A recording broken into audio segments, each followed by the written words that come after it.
أعوذ بالله من الشيطان الرجيم بسم الله الرحمن الرحيم والحمد لله رب العالمين وصلى الله على سيدنا ونبينا حبيب إله العالمين أبي القاسم مصطفى محمد اللهم صل على محمد وآل محمد وعجل فرجه. Hello everyone and welcome to the last week of the second level. Actually, we are at the week 21st. And this is our last week in the second level. And we're going to study chapter 83, Surah Al-Mutaffifīn, this week. And we would not have any class next week, of course. And we will have at least 1 month break between two semesters. And then we will start the third level. I will send you more info about the third level, and then you can invite your friends if they are interested in the Quranic studies. So for today, we're going to study Surah Al-Mutaffifīn. If you study this chapter and have any idea about the structure of this chapter, I'll be happy to hear your ideas about this chapter. How many paragraphs does it have, and what do you think about the structure of this chapter? Sister, I tried to have a go, and I'm not sure whether it's 3 paragraphs or 4. The first is from 1 to 6, where Okay. Allah talks about those people who cheat. Then 7 to 17, where Allah talks about those who disbelieve in the day of judgment and those who are of the Sijjin, people of the book, so Jahannam. Then from 18 to 28, Allah talks about the Iliyin, and I'm not sure whether the 29 to 36, I'm not sure whether that's a 4th paragraph or not, to be honest. Really nice. Very nice. You did it really good, actually. And now I'm going to explain it. For the first paragraph, you are absolutely right. And this is verses 1 to 6 for the first paragraph. And it talks about mutaffifin, those people who give less than do. I will explain it. God introduced them and what they do and what is the root of their action. And then second paragraph is verses 7 to 28. Actually, those two groups that you mentioned them as 2 paragraphs, they are actually 1 paragraph. And as usual in many chapters of Quran that we saw, God introduced 2 groups of people and we put those 2 groups together in 1 paragraph. Like the first group who are disbelievers and they will be in Sijjin, they will be in hellfire, and the second group who will be in bliss, and God introduced them. So these 2 groups together are in the second paragraph. And then the third paragraph includes verses 29 to 36, which is about what those disbelievers did to the believers in this life, and how they were actually reacting against believers, which I will talk about them, and then I will talk about the relationship between these 3 paragraphs. Now we can start our study from the first paragraph. Bismillahir Rahmanir Rahim. In the name of Allah, the entirely beneficent, the ever merciful. Wailun lil mutaffifin. Woe to those who give less than do. Mutaffifin, it means those people who do tatfif.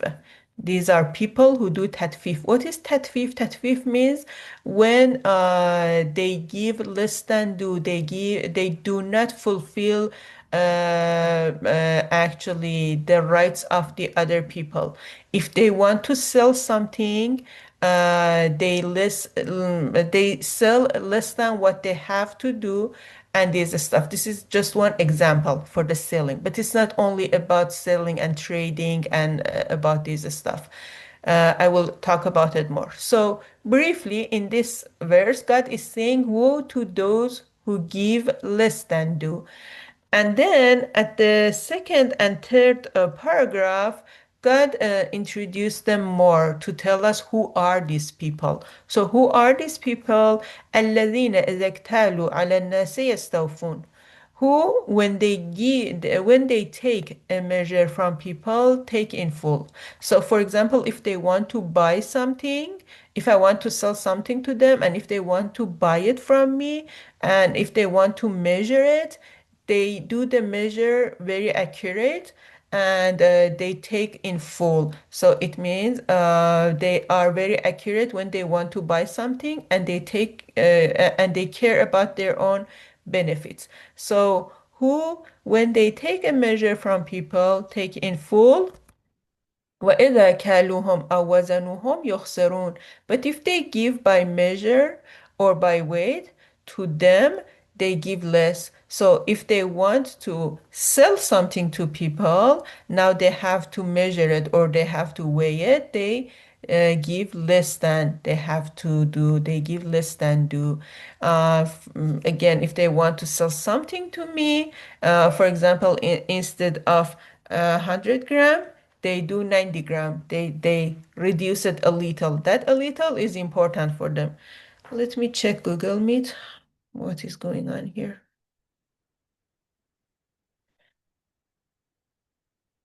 Hmm.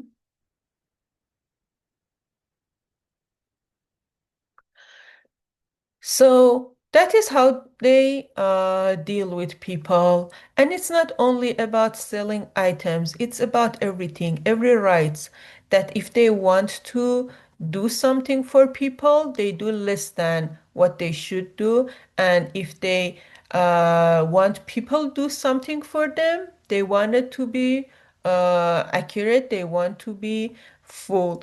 And it can be related to everything it in our society, in a family relationship, in all of these things. When parents want to deal with their kids, they want their kids to actually respect them and to fulfill all rights. But when they have to do something for their kids, they do less than do. So, and also reverse, when kids want their parents to do something for them, they expect their parents to fulfill everything and to be accurate in everything, and they want all of the kids' rights. And on the other side, when it's kids to do something for their parents, they do less than do.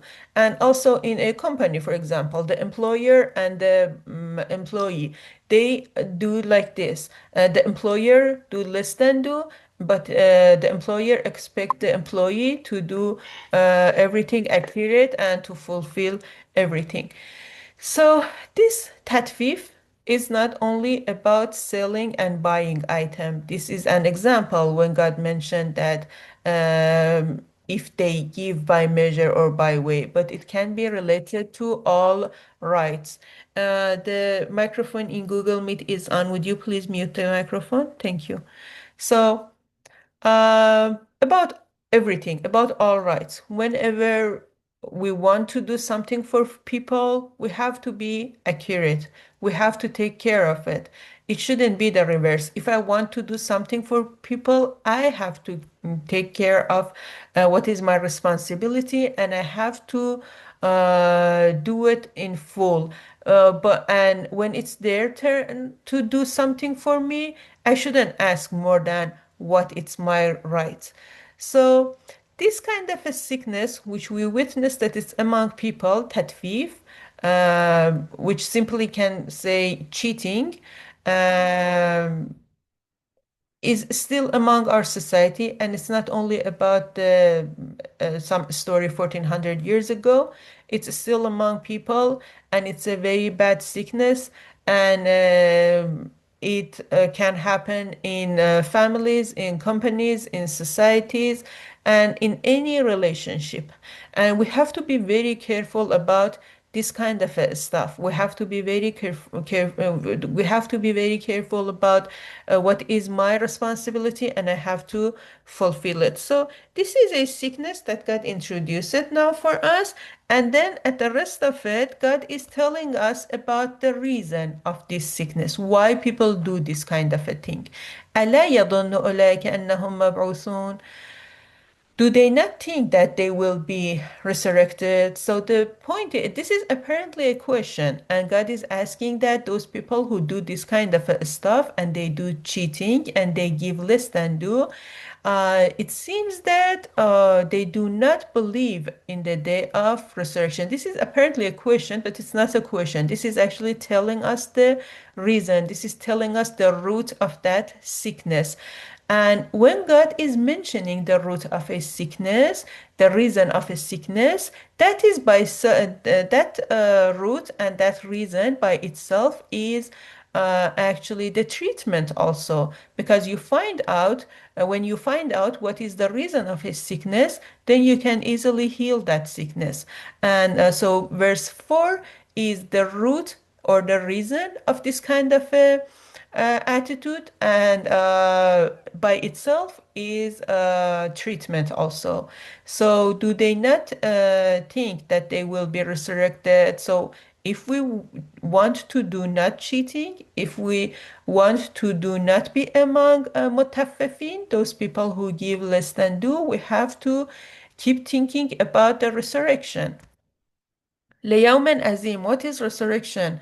For a momentous day, this is a huge day, and they have to know that they will be resurrected in such a huge event, in this momentous day. يوم يقوم الناس لرب العالمين, the day when humankind will stand before the Lord of the worlds.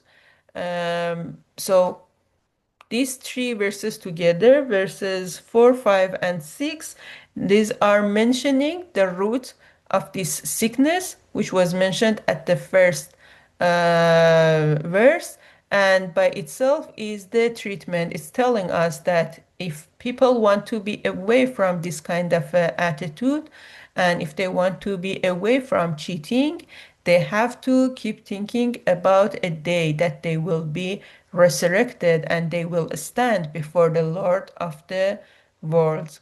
So these verses were sent down because there were this sickness among people, and there is still this sickness among people. So because of this sickness, God sent down these verses. What was those steps that God took to heal this illness? Those steps was first describing this illness through verses 1 to 3, and then mentioning the root of this sickness in verses 4 to 6. And when God mentioned the root of a sickness, this is by itself the treatment. So generally, the goal of this paragraph is threatening and warning to those who give less, woe to those who gain their rights completely, but they give less than due to others. Do they not know that they will be resurrected on a day? So this was the main goal in the first paragraph, and it's very important that we have to keep thinking about it. It's, as I mentioned, it's not only about selling and buying item, about all rights, about all responsibility that we have to do for people, for our parents, for our family, for our say against our teacher, and about our students, or in any position that we are. And anyhow that we have any relationship with people, we have to keep thinking about this, that there are many rights that I have to care about them, and I have to fulfill it. If I do less than what is my responsibility, I'll be questioned. I'll be questioned on a resurrected day, and I will stand against. I will stand before God, and He will question me about my deeds. So, if there is any question in the first paragraph, you can ask your question. Then we can go to the second paragraph. Salam, sister. A quick question. You Yes. said it's about all the mutaffifin, as in people who give short on everything, not just selling and buying food. And that makes absolute sense. But looking at the sentences, it only specifically mentions weighing things out. So how do we derive from that that it still covers everything? Yeah, right. Okay. That's a good question. So let's go to the previous slide, then I will explain it. It is وَإِذَا كَالُوهُمْ أَوْ وَزُنُوهُمْ يُخْسَرُونَ. But if they give by measure or by weight. So I'm asking you something. Whatever that we want to do we have a specific scale or measure for it or not? So وَزَنُوهُمْ, we became familiar with it in Surah Al-Qari'ah.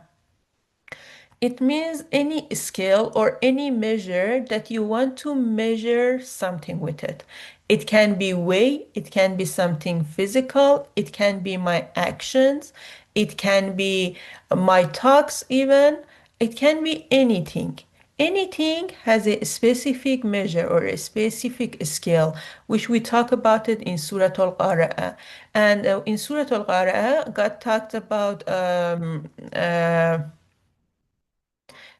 those people who their mawazin is heavy or lightweight. So what is mawazin? If mawazin is only physical things, then how God is gonna measure my deeds and saying if it's heavy or if it's light or what is that? And also, sorry, I just make a mistake about mawazin. Mawazin by itself is a measure or it's a scale that can weigh everything and that can actually measure everything, not only physical things, even our deeds that should be measured on the other life. For measuring it, God mentioned mawazin, which here again in the verse 3 is wazanuhum, measuring. So that is the answer. Was it enough? Yes, no, thank you. I think you're clearly saying that it's all measure, whether it's measure Yes. of time, effort, goods, Yeah. thought, whatever it might be, money, it's all measure. Thank you. That's very clear. Yes. Yes. For everything we have a measure, not only not only physical scale and physical measures. So any other question?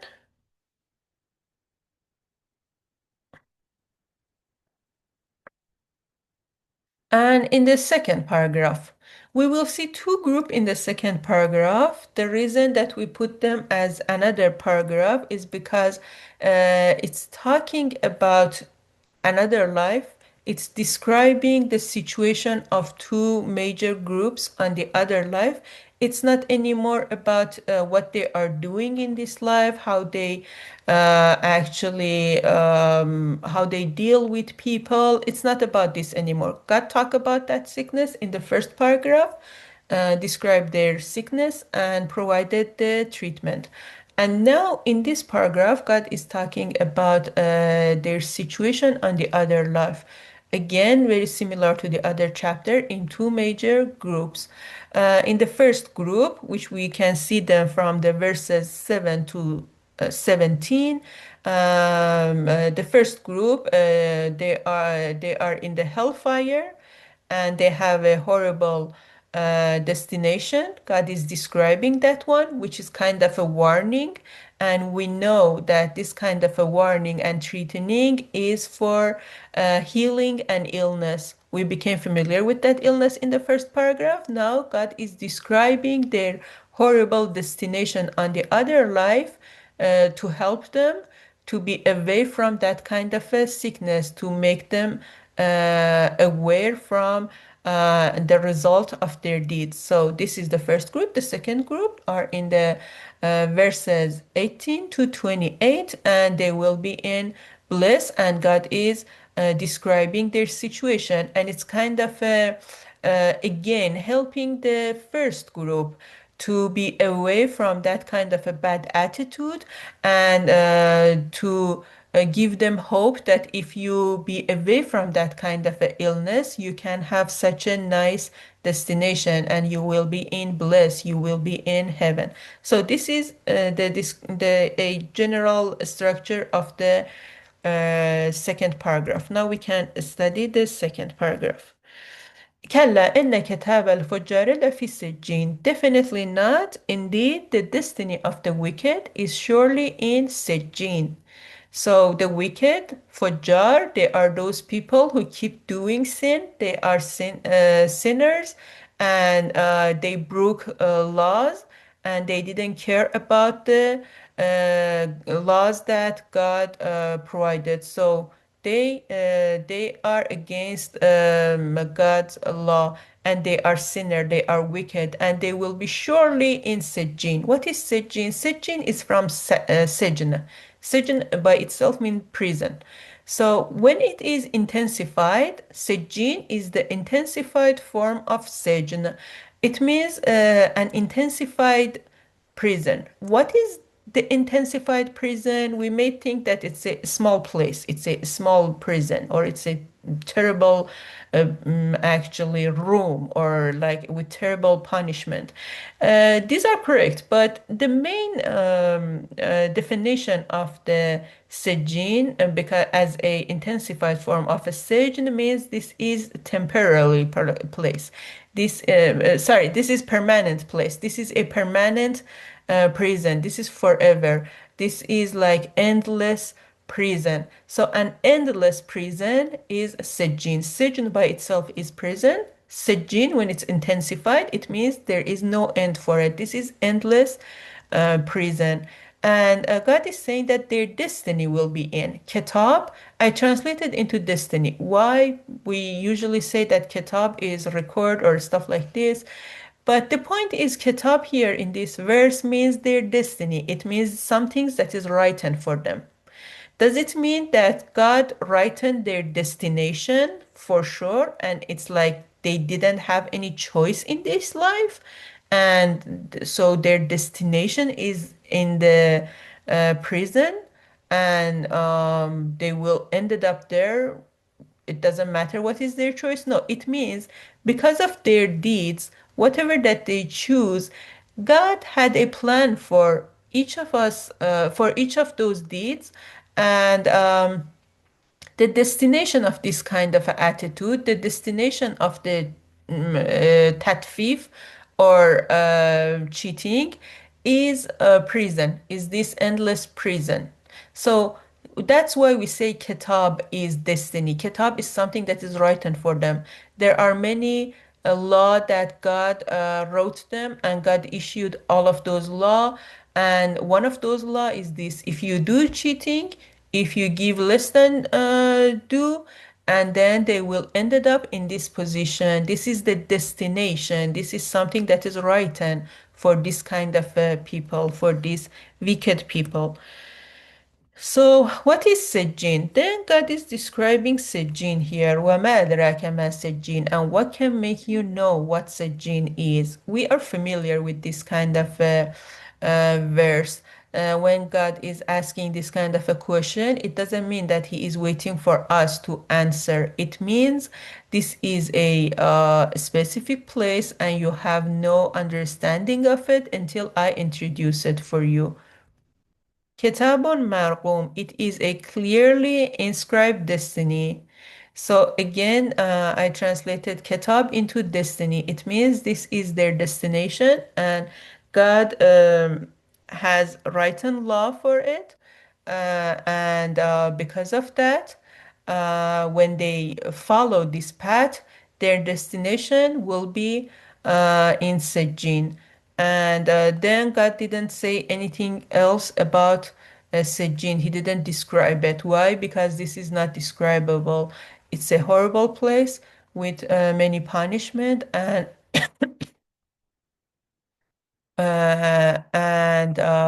it will be for sure the place of those people who did sin and they didn't actually stop this kind of attitude. So, وَيْلٌ يَوْمَئِذٍ لِلْمُكَذِّبِينَ. Woe on that day to the deniers.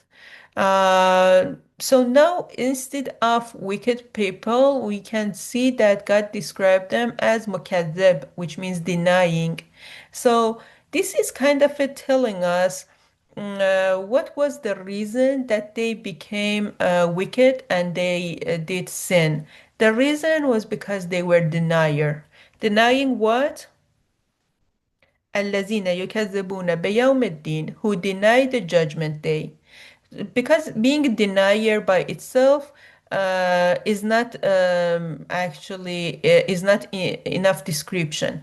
They may deny God, they may deny judgment day, they may deny only Quran, but they say like, oh, okay, we believe in the day of judgment or this stuff. In this paragraph, mukadhib or deniers are actually those people who deny the judgment day. Because they deny the judgment day, then they can do any sin because they don't believe in any resurrection. They don't believe that they will be questioned, so they can do whatever that they want. وَمَا يُكَذَّبُ بِهِ إِلَّا كُلُّ مُعْتَدٍ أَثِيمٍ. And none denies it except every sinful transgressor. So those people who are sinful, those people who are transgressor, they are the only people who deny the day of judgment because they want to say that there is no law, I won't be questioned, and they want to feel free and they do whatever that they want. So they deny the day of judgment and then they open their way and then they do whatever that they want. So in these verses, God started by telling us about the destination of the wicked people, and then he told us that these wicked people became wicked because they denied the day of judgment, because they wanted to open their way, because they want to be free from any law, and because of that, they denied the day of judgment and they became among the wicked people in the hellfire, in Sijin, in this endless prison. إذا تتلى عليه آياتنا قال أساطير الأولين. When our verses are recited to them, he says, are recited to him, he says, legends of the former peoples.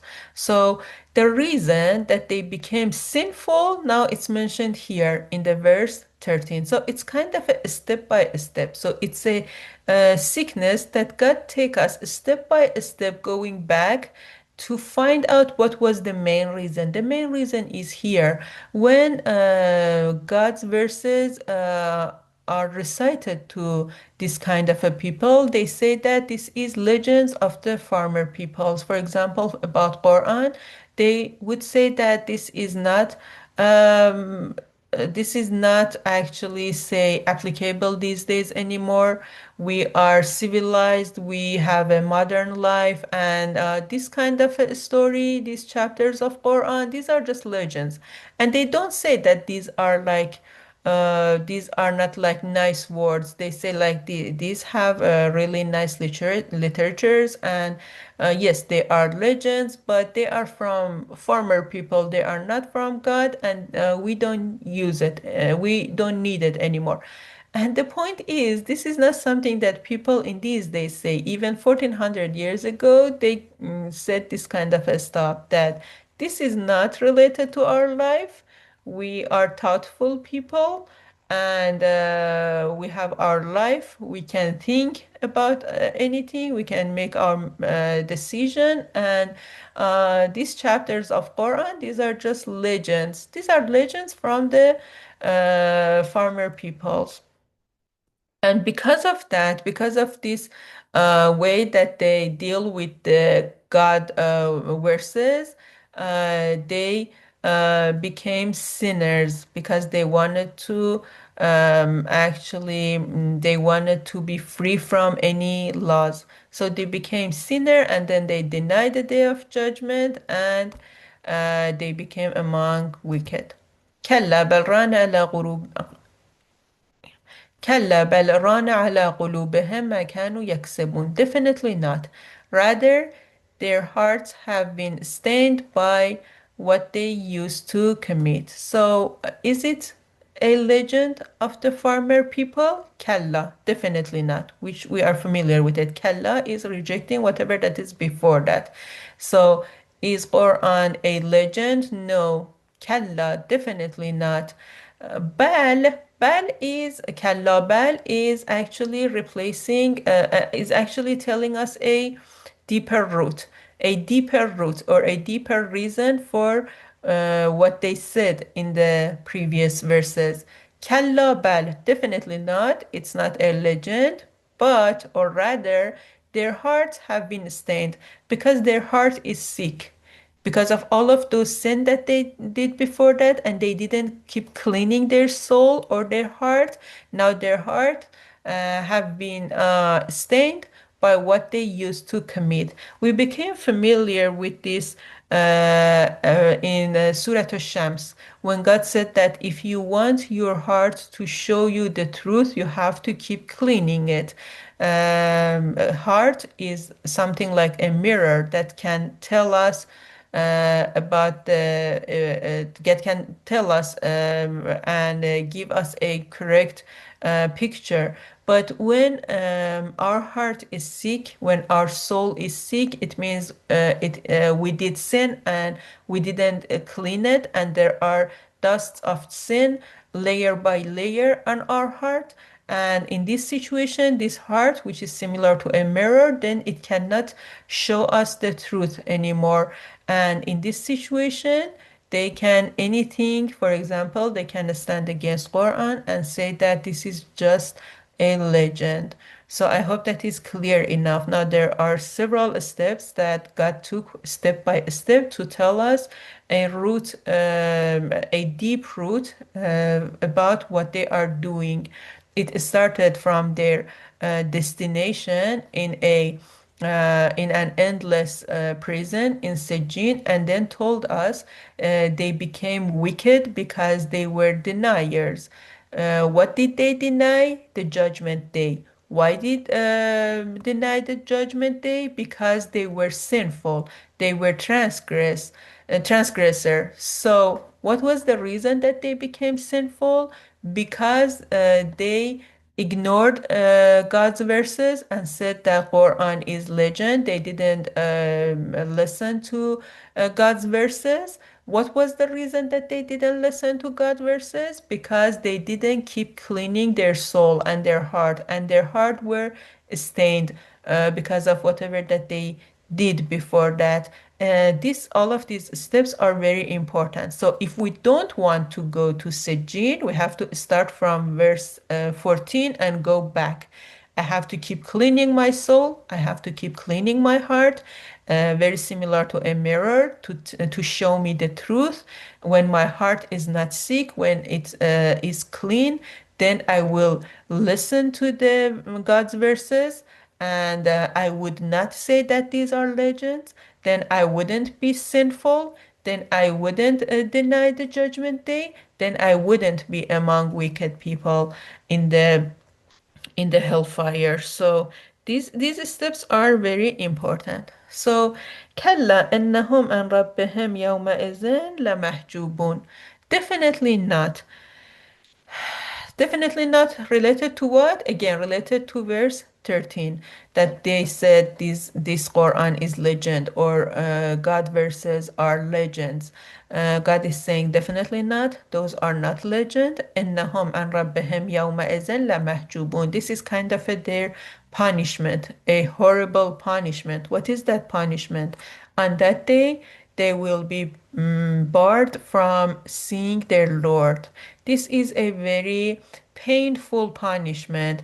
God is all beauty, God is all love, and we are waiting for that day to say God's sign. This is not directly God. This is just some, say, appearance of His, say, power maybe, or something that will be shown to people on the day of resurrection, and we are waiting to see all of those beauties, to see God's lights and this stuff. And on that day, if we are among this kind of a people, we cannot see Him. And those people who are wicked, and those people who deny the day of judgment, and those people who ignore God's verses, on that day they will be barred from seeing their Lord. And there is another verse in Quran. In many places, it's mentioned that they want to prostrate again before God, but they cannot do. They want to prostrate, but they cannot. Why? Because they didn't prostrate in this life. And also on the other life, because they ignore God's verses, then they cannot see Him anymore. And this is a very painful punishment. They are barred from all of those beauties and God's lights. ثم إنهم لصالوا الجحيم. So instead of seeing those beauties and those lights and all of those nice things, they will ended up in the hellfire. Then indeed they will enter and burn in hellfire. ثم يقال هذا الذي كنتم به تكذبون. Then it will be said to them, this is what you used to deny. And that situation, then they can see hellfire instead of seeing the beauty of God, instead of seeing the light of God. They will enter and burn in hellfire, and it will be said to them that this is what you used to deny. You said that there is no judgment day, there is no hellfire, and this is your destination. So do you have any question about this section? Then we can go to the second section of the second paragraph.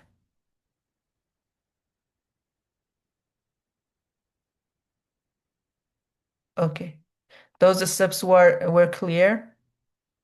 I hope that they were clear, that those steps one by one happened, and finally they became among wicked.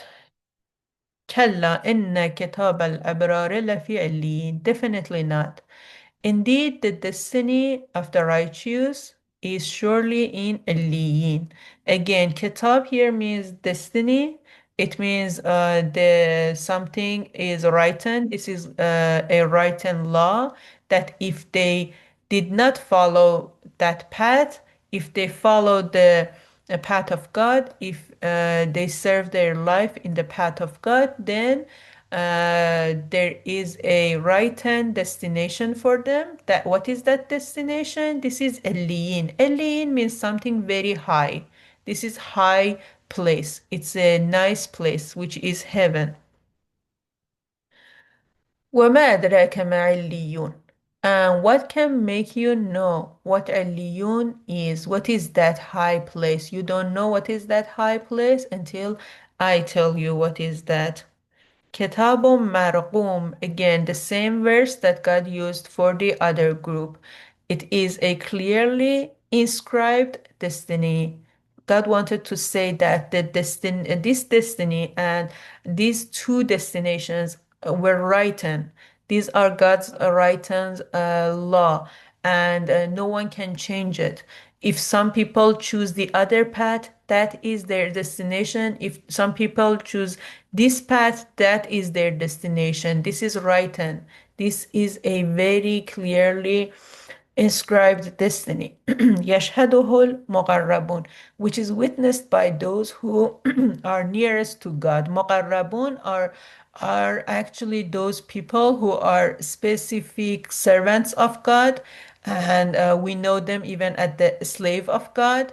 For example, in Surah Al-Insan, we became familiar with it, the slave of God, Ibadullah, or the specific servant of God, for example, prophets, imams, those people who spend their life in the path of God, and they sacrifice their life in the path of God.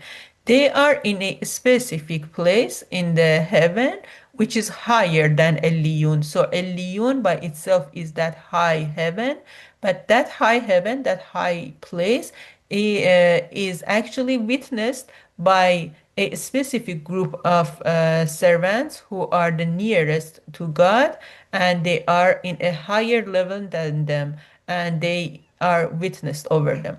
This is one definition or one translation for this verse. Another translation is this, that whatever that people did righteous in the verse 18, righteous, whatever that they are doing, these nearest people to God, these specific servants of God, they are witness over them.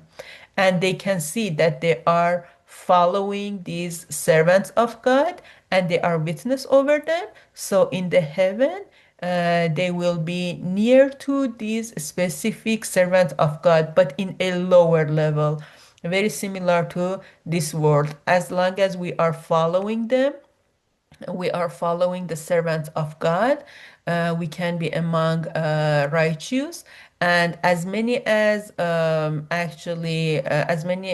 as much as similarity that we have to those servants of God, will be closer to them and will be higher in the heaven.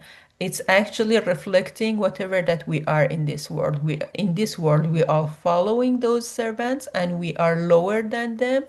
They are higher, they are nearest to God, and they are specific servants of God. And on that life also, we will be in heaven, but lower than them. And yeah, so this was two different interpretation for this verse.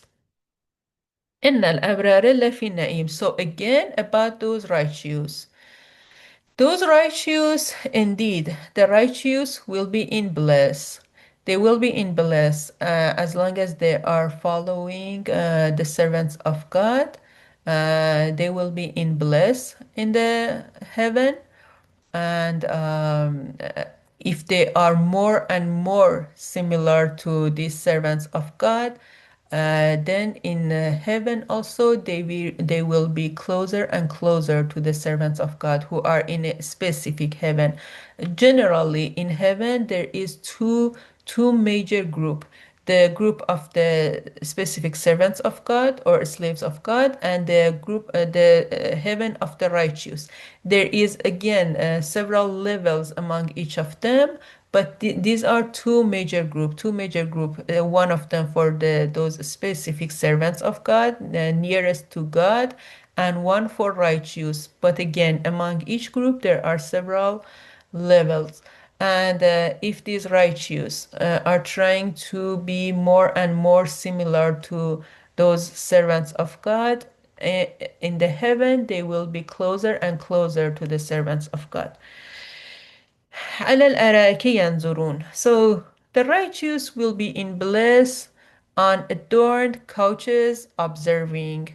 So this is describing their situation. They are in a nice place. They are in heaven. They are sitting on adorned couches and they are observing. They are observing those nice sceneries in the heaven, those bliss in seven, and they are also observing all of those actually angels who are serving them and these kind of stuff. So تعرف في وجوههم نظرة النعيم.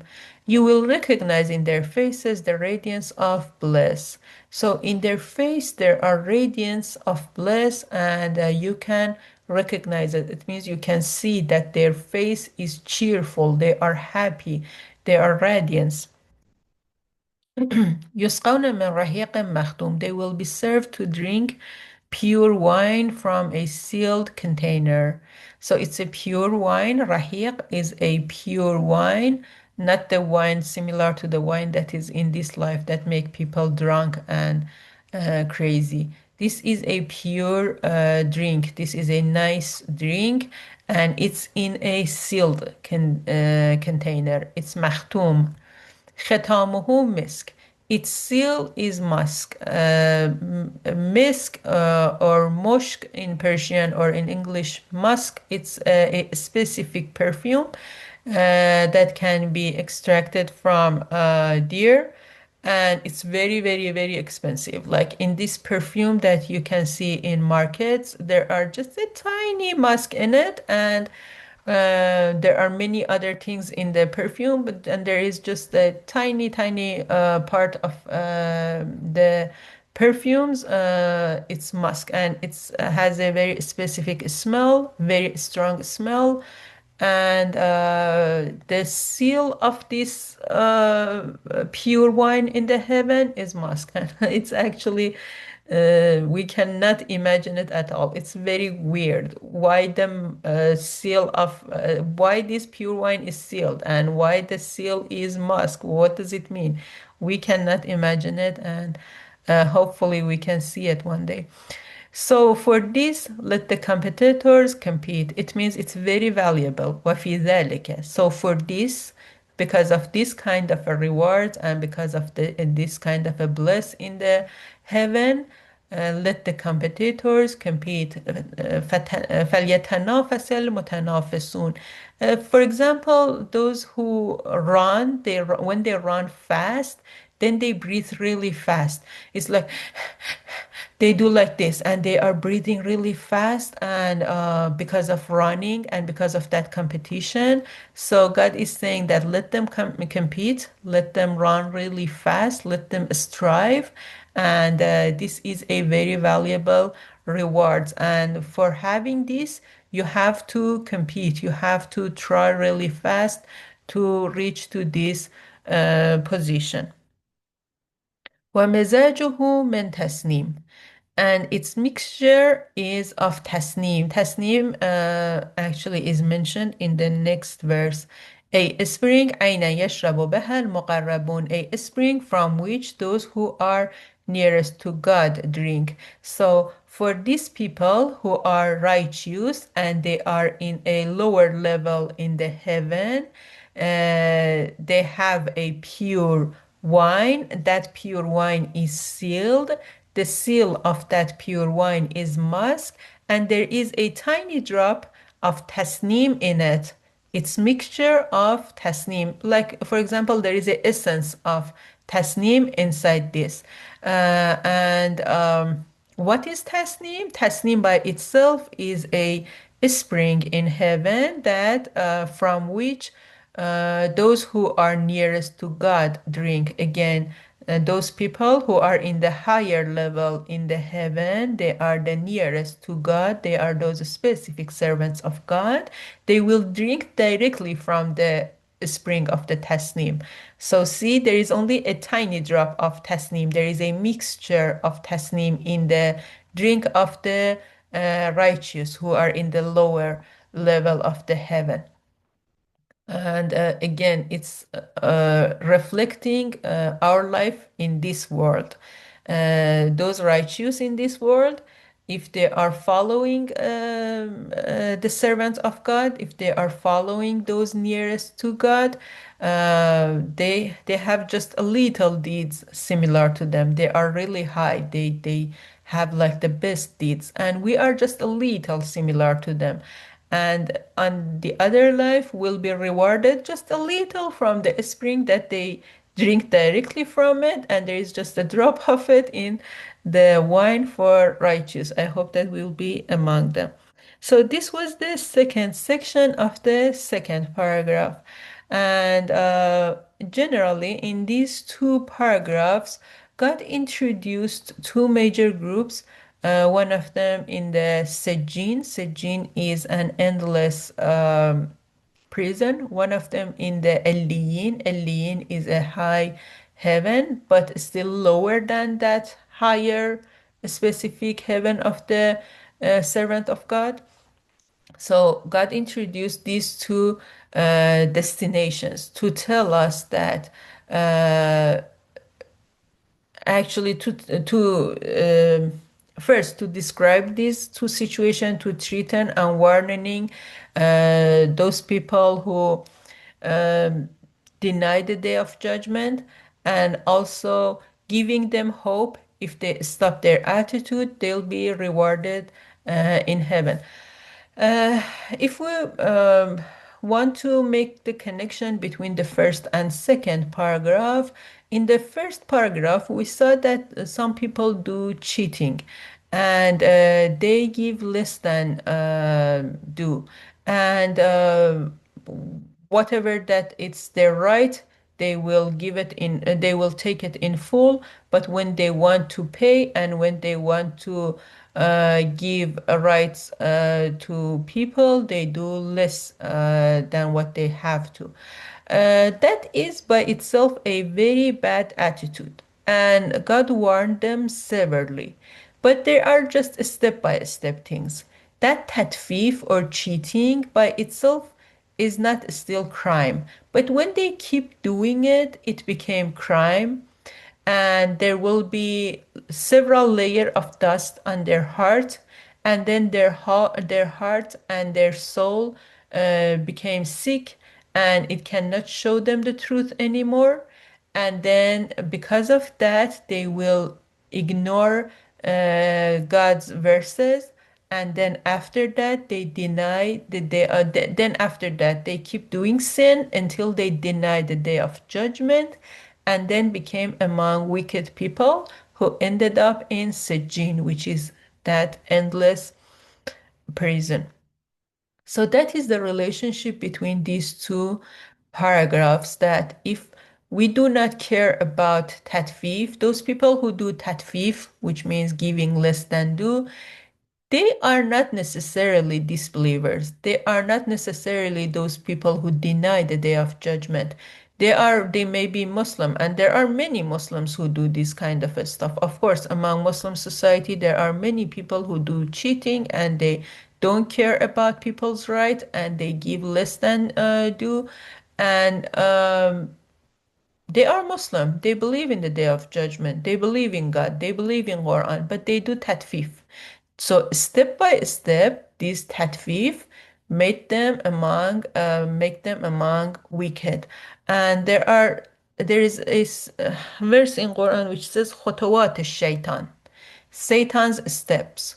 Satan take step by step to actually convert a Muslim into a sinful transgressors. How? By this kind of a step. Doing tatfif, do not care about people's right, and then step by step, in a place that he can even deny the day of judgment. So that was a brief actually talk about the relationship between the first and second paragraph. I will talk about it more at the end of this chapter. For now, we had two paragraphs. The reason that God sent down these two paragraphs was actually uh, this sickness that people are heedless of their deeds. They don't care about their deeds, and they don't care that these deeds, step by step, can take them to a horrible destination. So the main goal of this paragraph, treating sinful deniers, sinful transgressors who regard the Holy Quran as might and deny the day of judgment, they will end in hellfire, and the righteous will be in bliss. So that was the main goal of the second paragraph. If you have any question on the second paragraph, you can ask your question, then we can go to the third paragraph. Salam, sister. Salamun alaikum. Two quick questions, if I may. The first one's a bit short. In the summary of the paragraph, you're saying it's about threatening the sinful deniers. Isn't it equally about promoting the rightful and encouraging them as well? Nice. Your second question? The second question was actually just an observation, and I'm wondering if you think it's a right observation. Allah, often in the Quran, when He talks about heaven, He'll also talk about hell. When He talks about warning, He'll talk about the good people. So He always balances the two. But I have never noticed that the number of ayats are equal. Usually there'll be more warnings and less good news, or more good news. But in this surah, there's exactly 11 ayats on threatening the sinful and exactly 11 ayats on the righteous. And I wondered if it's because in this surah, Allah's talking about equal measure. So He's actually put equal number of ayats on both. Nice. Both of them nice questions. Okay. For the first question, actually we say that even the direction of the second section of the second paragraph, which is apparently about right use, is actually encouraging the first group. So it's keeps saying this, that if you follow them, if you are closer and closer to the servant of God, you'll be rewarded on the other life. So of course, the second section of the second paragraph is describing the bliss, and it's describing the nice destination of the righteous. And but the point is, why God mentioned this one? He mentioned this because there are some people who are heedless of this destination, and they don't care about it, or maybe they don't have any hope, or maybe they think that it doesn't matter what is going to be our destination. So God is telling us and telling both group that there is a right and destination for the righteous people, and there is a right and destination for the wicked. So you have to choose, and you cannot say it doesn't matter what is going to be my end. So, of course, this is actually talking to the righteous and giving them hope and supporting them. But the main direction of the second paragraph is still talking to the first group. It's still telling the first group that you have to try to be among these people, to be among the righteous. And by itself is valuable, of course. And about your second question, mainly, Quran care about warning more than rewarding and describing heaven. Warning and threatening is more important. Why? Because there are many sickness in the society, and the reason of this sickness is being heedless of the mm, uh, actually hellfire, and being heedless of the judgment day, and those people who don't care about their horrible destination. And if you count the number of the verses, which is enzar tabshir. Enzar means warning and threatening, and tabshir means actually giving hope and rewarding them. So if you compare these two together, you will see that the enzar, threatening and warning, are much more than the other verses. And even those verses that God describe heaven, they are mainly to encourage the first group to care about their destination. But in this verse, in this paragraph, you are right. The number of the verses about hell and heaven, they are equal exactly. And it means that God wanted to take them step by step, compare those verses together. Kitabun marqum, kitabun marqum, sejjin, eliyin. And like their situation, and they cannot see God's beauty in the day of judgment, but on the other side, they are happy with everything that they have in their actually in their destination in the heaven. So was it enough? Yes, I think if I understood what you're saying is that the focus of the second paragraph, the first focus is on threatening the sinful deniers. The second section is less about encouraging the good people. It's more about encouraging the sinful deniers to become good. Yes, it is encouraging believers still. It's encouraging righteous still, and it's very important. And these are very specific, actually, verses about heaven in Quran. But actually, the main point and the main direction of it is still talking to them. For example, you have two kids or two students. One of them did a really good, like say, homework or whatever, and you are talking to it and encouraging it and giving him a reward or something, but you are mainly doing this to encourage the other one. You are saying this one is doing good. He doesn't need me to encourage him that much. He's doing good, I can see. But the other one needs to be actually to be kind of aware from this point. So, yeah.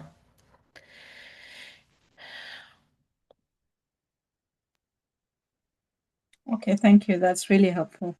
Of course. Thank you. Any other question?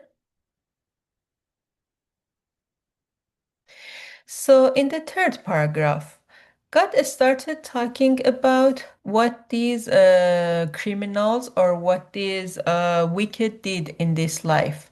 Those deniers who God told us about them in the second paragraph. Now God is telling us what they did in this life.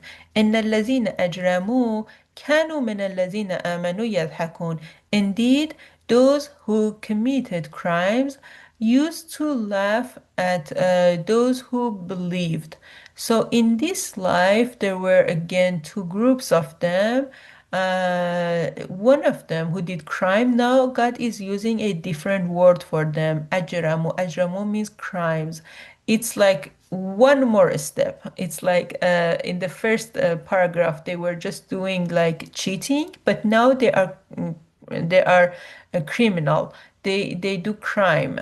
And God is saying that this kind of a people used to laugh at those believers. Those believers now we know about their destination.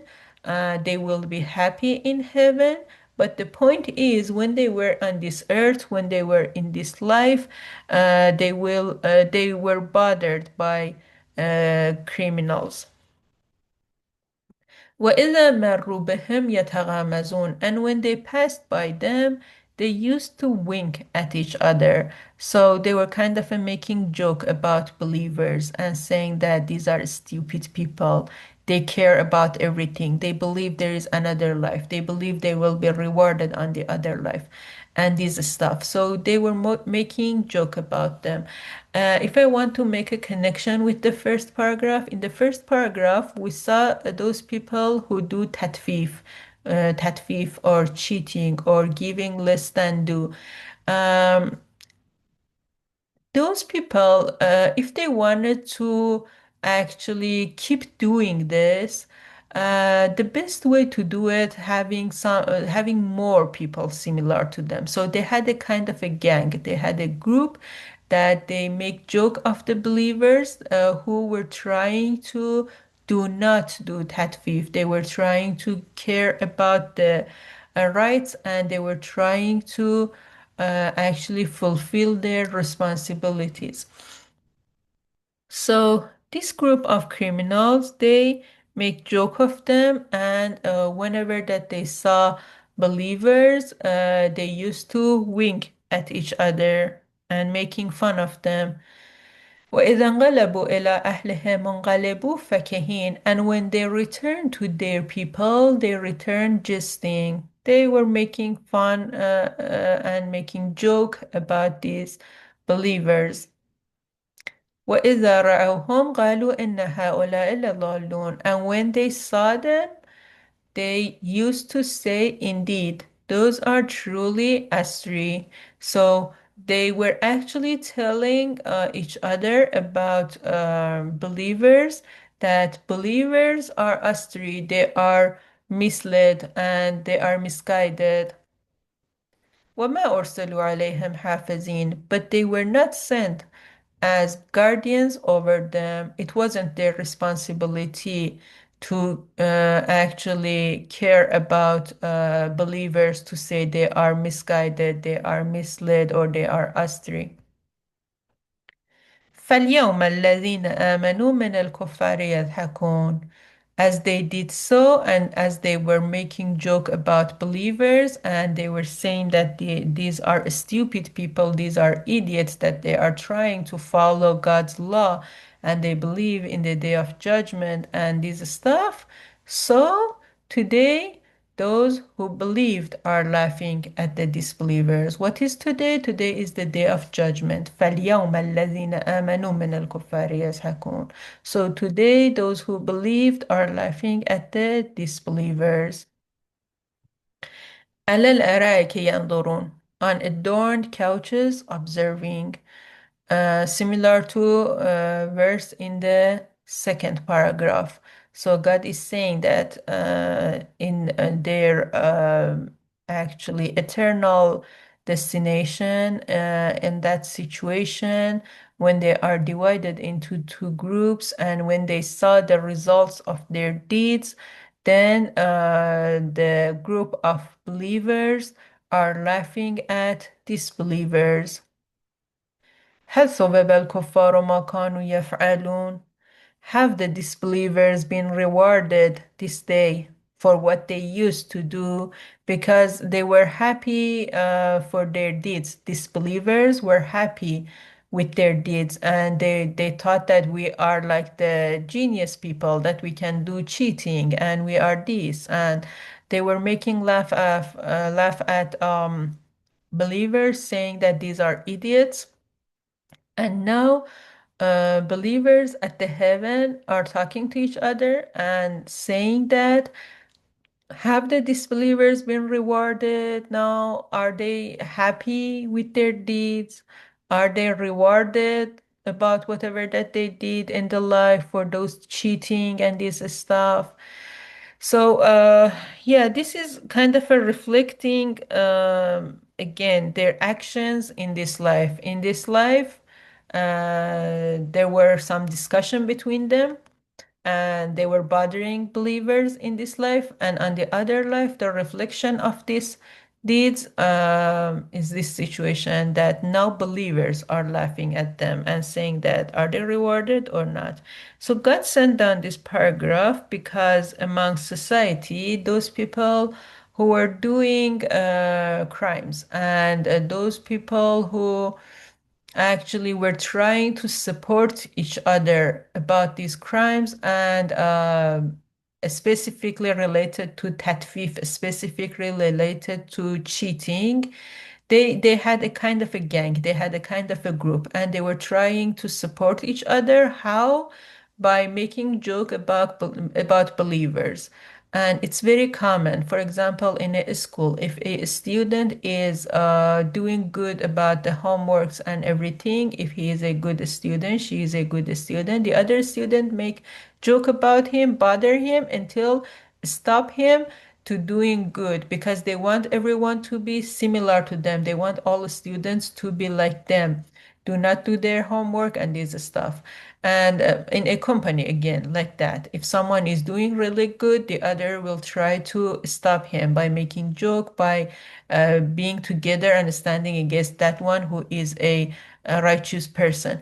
So yeah, this verses was telling us that they are trying to have their group and making joke about believers to to kind of stop them from being good and doing good. And God answered them by these verses that you are not as a guardian over them. This is not your position to talk about them and say that they are truly astray, they are idiot, they are like this and stuff like that. You are not guardians over them.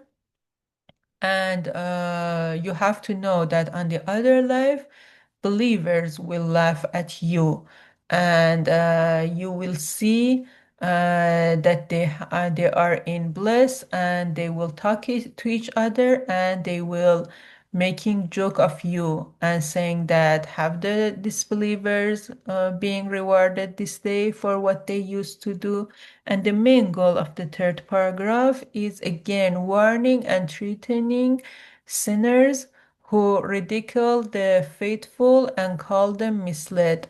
The conditions will change.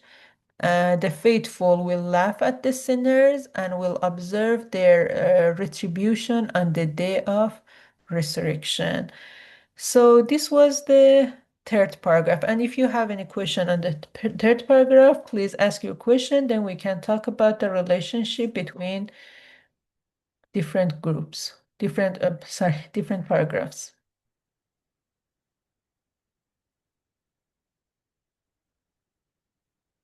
So about the whole chapter. At the first paragraph, there was threatening warning to those who give less. It was specifically about tatfif, about that sickness. They may be even Muslim.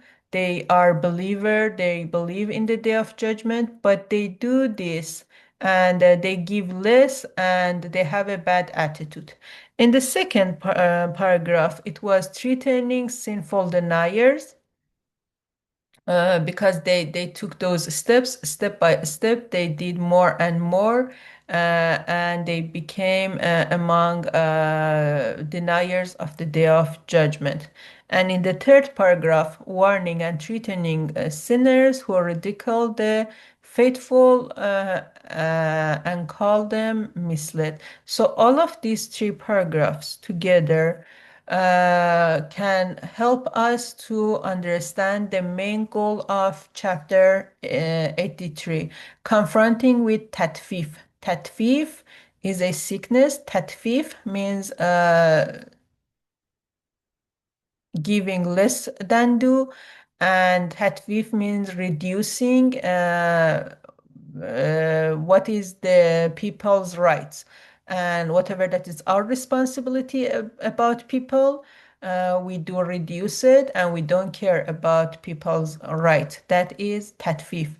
Woe to those who deny judgment day, disobey God, and gain their right completely and give less than due to others, and then ridicule the faithful and call them misled to continue their way. So at the beginning, they were not among the disbelievers, they were not among deniers of Judgment Day, but they took these steps slowly, and then finally they became among deniers and they ended up at such a destination. They started with tatfif, they started with ignoring people's right. They give less than due to others, and then they also had a gang among the society. They had their groups, and they were trying to ridicule the faithful to actually to continue their way. And in this way, they took those steps. Their soul and their heart became sick. There were layers of dust on it. They became among deniers of the day of judgment. They disobeyed God, and then finally they ended up at such a uh, horrible destination, Sejin, which was an endless uh, prison. So I'm gonna stop the recording. We do